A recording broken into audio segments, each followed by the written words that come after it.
Bienvenidos a un análisis crítico del documento teológico Mater Populi Fidelis, centrado en sus argumentos contra el título mariano de Corredentora. El ataque contra el título de Corredentora se despliega en los parágrafos 17 a 22 de Mater Populi Fidelis, donde el documento abandona la sutileza teológica para abrazar el revisionismo histórico. El objetivo es presentar el título como una excrescencia tardía, medieval y lingüísticamente defectuosa, desconectada de la raíz patrística. En el parágrafo 17, el documento afirma que el título de Corredentora aparece en el siglo XV como corrección a la invocación de Redentora y proviene de un himno anónimo en Salzburgo.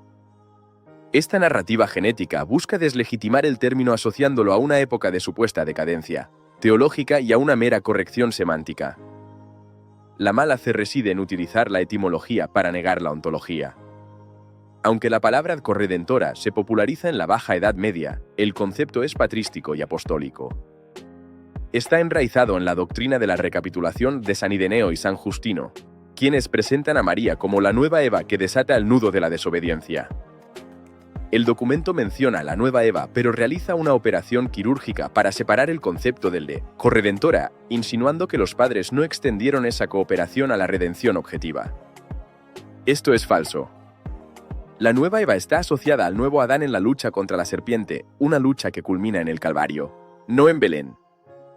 Al negar la continuidad, el documento rompe la homogeneidad del desarrollo del dogma, sugiriendo que la Iglesia se equivocó durante siglos. El parágrafo 19 utiliza una cita del cardenal Ratzinger donde califica el término de erróneo porque ensombrecería el origen divino de la gracia. El uso de esta cita es selectivo y descontextualizado. Ratzinger se oponía a una definición dogmática por razones de oportunidad ecuménica y lingüística. Pero en su teología, como se ve en Hija de Sión, defendía profundamente la estructura de la complicidad de María en la redención. Más grave aún es el parágrafo 22, donde el documento decreta: es siempre inoportuno el uso del título de corredentora. Aquí, el autor convierte una opinión prudencial en una prohibición doctrinal permanente, justificando que genera confusión. Esta es una táctica clásica de mala fe administrativa, declarar confusa una doctrina para silenciarla cuando no se puede demostrar que es falsa. Además, el argumento de que el prefijo «theo» sugiere igualdad es un insulto a la inteligencia de los fieles y a la tradición teológica. La Iglesia llama a los sacerdotes «theo laboradores» del obispo y a los cristianos «theo herederos con Cristo», sin implicar igualdad con Dios. ¿Por qué solo en el caso de María se aplica esta hermenéutica de la sospecha? La respuesta apunta a una intención deliberada de rebajar su estatus ontológico. En los parágrafos 47 y 67, el documento alcanza su punto más crítico al negar la capacidad de María de merecer. Afirma que ella no puede haber sido mediadora de la gracia recibida por ella misma. No ha merecido su justificación por alguna acción suya precedente, pero tampoco por alguna acción posterior. Esta afirmación roza la herejía al negar la doctrina católica del mérito de congruo, enseñada magisterialmente por San Pío X. El documento Mater Populi Fidelis borra de un plumazo esta distinción teológica fundamental, reduciendo el papel de María al pie de la cruz a una presencia pasiva. Convierte la compasión en mera simpatía. Esta negación del mérito es el golpe de gracia a la doctrina de la corredención. Para justificar el desmantelamiento de la mediación mariana, el documento se adentra en la metafísica de la gracia, utilizando a Santo Tomás de Aquino y a San Buenaventura. Esta sección es teológicamente defectuosa y demuestra una manipulación flagrante de los textos escolásticos. En el parágrafo 50, el documento argumenta que solo Dios penetra en el alma, y cita a Santo Tomás para afirmar que ninguna criatura puede conferir la gracia. Esta es una verdad a medias. Santo Tomás afirma esto refiriéndose a la causa principal, pero el mismo Santo Tomás defiende la existencia de causas instrumentales. La humanidad de Cristo y los sacramentos son realidades creadas que actúan como instrumentos para conferir la gracia. Al omitir la distinción, el documento prueba demasiado, socavando toda la economía sacramental de la Iglesia. La tradición tomista ha aplicado consistentemente la causalidad instrumental a María. Ella es el instrumento animado a través del cual Cristo distribuye las gracias. El documento Mater Populi Fidelis censura esta tradición tomista legítima, presentando una lectura mutilada de la Quinate. En el parágrafo 51, se cita a San Buenaventura para sostener que la gracia hace al alma absolutamente inmediata a Dios y se concluye que ni siquiera María puede intervenir. Citar al doctor Seráfico para negar la mediación mariana es una ironía de mala fe. San Buenaventura es uno de los mayores defensores de la mediación universal de María. El documento toma un texto místico de Buenaventura y lo utiliza para negar la mediación distributiva, creando un falso dilema. En los parágrafos 57 a 61, el documento intenta reinterpretar la imagen bíblica y patrística de los ríos de agua viva. La tradición mística ha visto aquí una referencia a la comunicación de la gracia. El documento, sin embargo, realiza una exégesis reduccionista. Afirma que los padres interpretaron estos ríos como la predicación, la enseñanza y otras formas de transmisión del don de la palabra o obras de caridad. Al reducir los ríos de agua viva a la catequesis y al buen ejemplo, el documento vacía la mediación mariana de su contenido sobrenatural. María se convierte en la primera catequista o la mejor discípula que nos enseña sobre Jesús, pero deja de ser la madre que engendra la vida de la gracia. El propósito encubierto del documento, tras la demolición de los títulos ontológicos, es la instauración de un nuevo paradigma mariológico, la teología del pueblo. Esto se hace evidente en la sección final del documento, especialmente en los parágrafos 76 a 80. El título propuesto, Madre del Pueblo Fiel, desplaza el acento desde la relación vertical hacia la relación horizontal. Se describe a María como la que camina codo a codo con los pobres, la que entiende al migrante, la que sufre las injusticias. Estas descripciones, válidas en un contexto pastoral, son utilizadas aquí como sustitutos de la teología dogmática. Se baja a María de su trono celestial para convertirla en una compañera de camino. La mala fe radica en presentar esta horizontalidad como la totalidad de la mariología.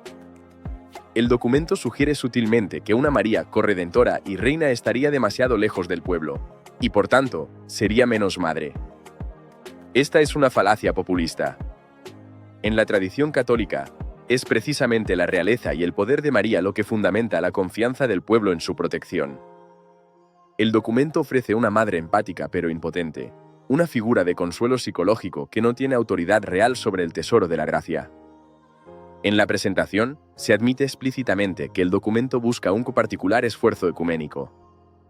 El análisis demuestra que este esfuerzo consiste en una capitulación ante la teología protestante. Al negar la corredención, se satisface la objeción protestante sobre el solus Christus en la redención objetiva. Al negar la mediación de las gracias, se satisface la objeción sobre el solus Deus en la distribución de la gracia.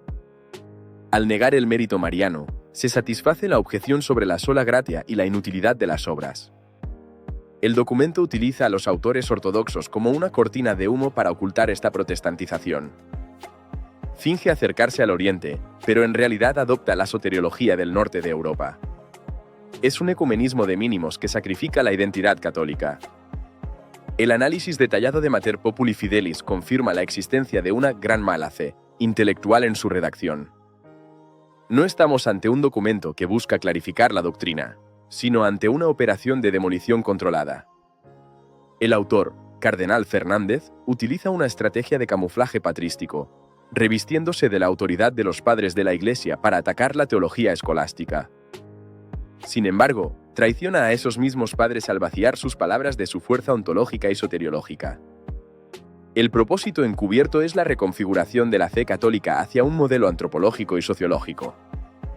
María deja de ser la mujer vestida de sol que coopera con poder real en la batalla contra el dragón, para convertirse en la madre del pueblo fiel, una figura de acompañamiento horizontal, empática pero desarmada. Es, en última instancia, la victoria del nominalismo teológico. Se conservan los nombres, pero se eliminan las realidades que esos nombres significan.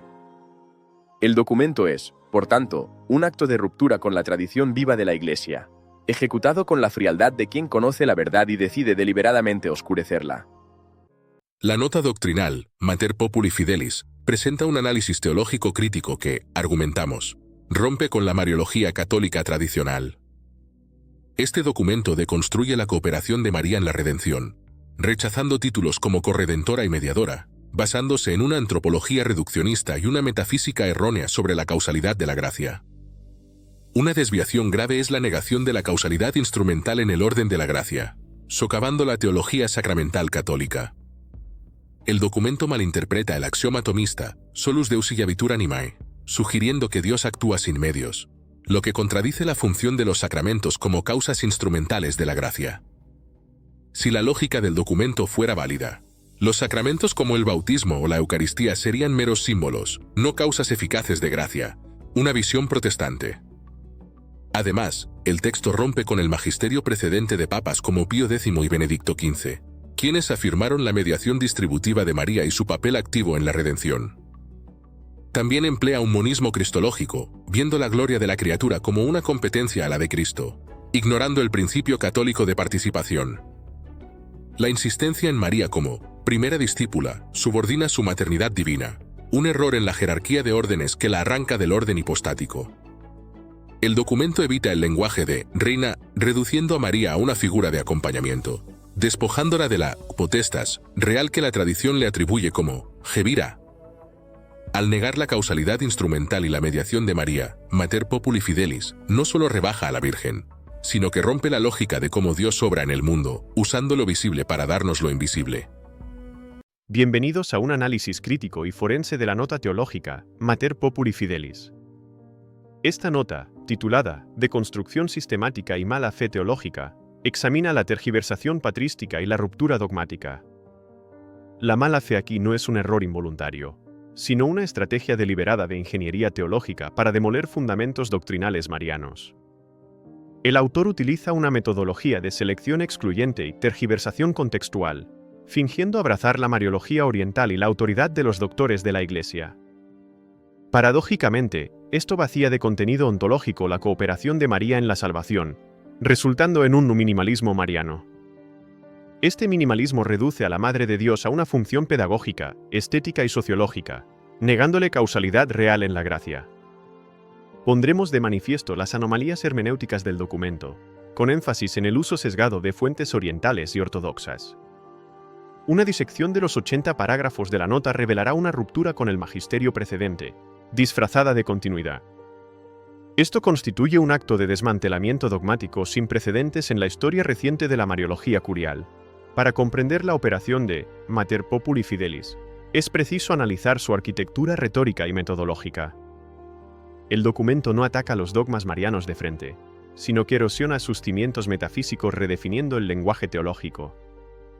La mala fe se manifiesta en la creación de falsas dicotomías, obligando a elegir entre la gloria de Cristo y la función de María. Esta es una competencia inexistente en la auténtica teología católica. El documento establece una premisa dialéctica engañosa, sugiriendo que los títulos de corredentora y mediadora presentan dificultades importantes. Esta afirmación, repetida como un mantra, asume sin demostrar una tensión irresoluble entre la mediación única de Cristo y la cooperación de María.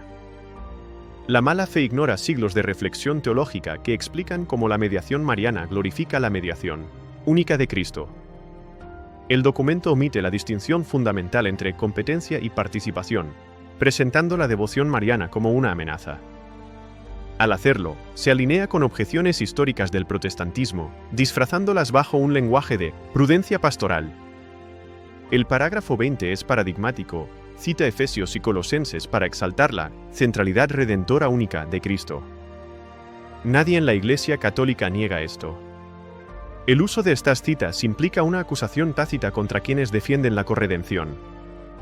Se insinúa que desconocen o niegan la capitalidad de Cristo, una deshonestidad intelectual que construye un adversario ficticio. Un segundo vector es el desplazamiento del eje teológico de la ontología hacia la psicología y la sociología.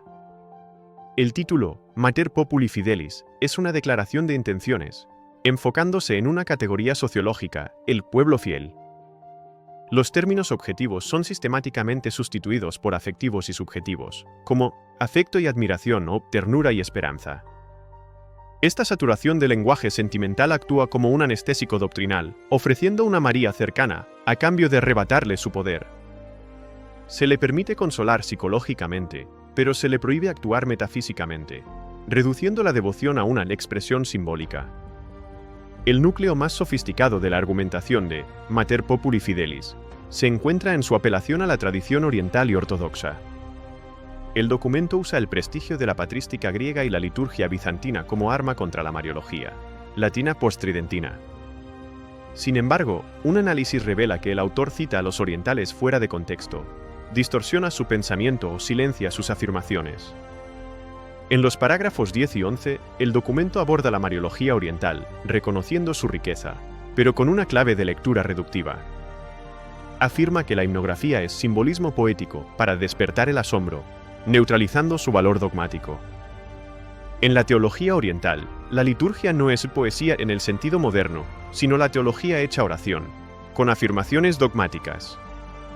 Cuando el Acatistos llama a María escalera por la que Dios bajó, no usa metáforas vacías, sino que describe su función real. El documento reduce estas afirmaciones ontológicas a mero lirismo para despertar el asombro, una flagrante manifestación de mala fe.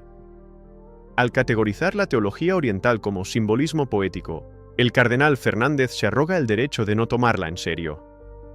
Si se aceptara la liturgia oriental tal como la entienden, el documento tendría que aceptar a María como salvación de los mortales.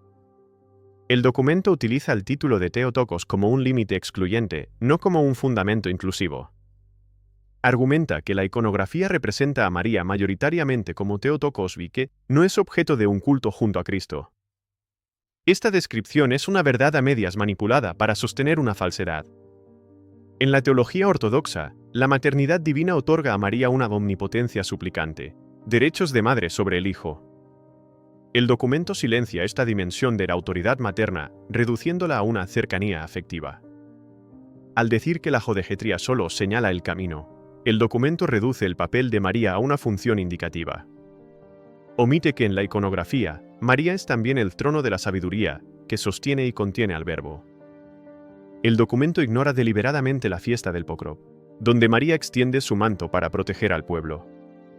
Esta fiesta implica una mediación de protección real y eficaz que el documento rechaza bajo la etiqueta de pararrayos. El parágrafo 23 es crucial para demostrar la deshonestidad en el manejo de las fuentes. El documento admite la mediación en San Andrés de Creta, San Germán de Constantinopla y San Juan Damasceno, pero minimiza su impacto. La mala fe consiste en citar los nombres para fingir erudición, mientras se oculta el contenido radical de sus textos.